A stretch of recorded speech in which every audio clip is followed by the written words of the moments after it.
Okay, good morning and welcome to Iyun Mitzion. Iyun Mitzion, Teitzi Sagira, Udvar Hashem Yerushalayim. Iyun Mitzion. I like the name. It's a good name, right? Iyun Mitzion. I've renamed or branded all my shiurim, up to date. It's a really good name. You're gonna like my names by Shulchan Aruch Yomi also. Table enabled by Shulchan Aruch Yomi, and Iyun to lean on, right? The smoke alav. You can rely on me if you want to rely on me, but really optimally you should ask a rabbi. But Iyun to lean on, that's my Iyun shir on Shulchan Aruch, so we've rebranded them. A lot of good names, 6 cool names for my 6 Spain shiurim. Let's get started. The Iyun on these Mishnayos, Yud Aleph and Yud Beis here in Perek Yud of Terumos. Mishnah Yud Aleph is not lahalacha because the klal is that when two things, davar aser and davar mutar, are cooked together, they're boiled together, or even they're soaked together, which I guess would not involve fire, they're just soaked for a long time, they aser each other. It's in the sinas tam, as opposed to the previous Mishnah which dealt with pickling. Because pickling, even though the Gemara says in Chulin and Dafsadi Ted that kavush k'mavushal, that pickling is something that's like you're cooking it, we assume it's only the Rabbanon. However, bishul and shlika is doraisa. What's the difference between the two?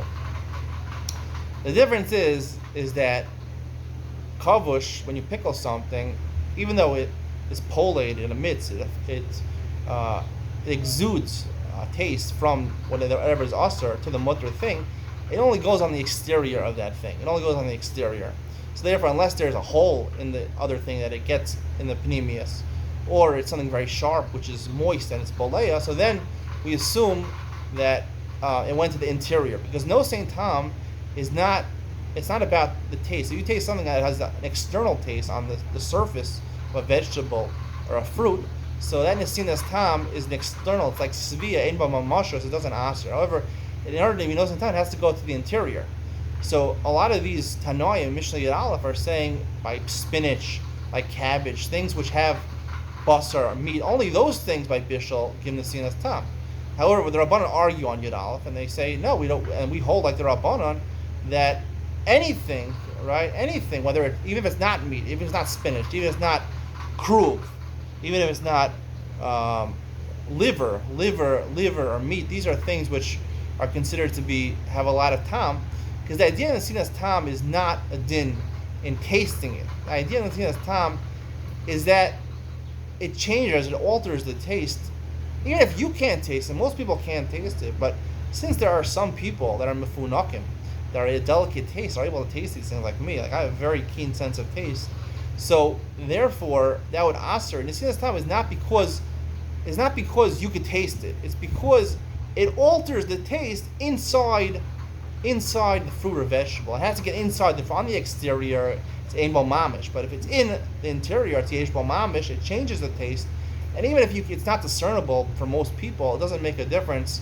As long as it alters the taste and it's inside, then it aser. That's why in Mishnah Yud Beis it says that when you just soak something in water, you pickle something of truma in water, so then it asers. Even though he said kavush only emits enough taste, the pickling is not strong enough to exude a taste in order to penetrate its fellow vegetable but when it comes in the water, right, it exudes it emits it into the water. So the water is a liquid, it's already in the interior of the water, so therefore the liquid that you pickled something of truma is already aser, because even though pickling only exudes to the surface, that's only when you have something solid, it can't get into the interior. Water, it's already mixed into the interior, it's homogeneous, as they say in scientific language, and therefore it would aser the water, and that's the explanation of Mishnah Yud Beis. That's how we hold the halacha.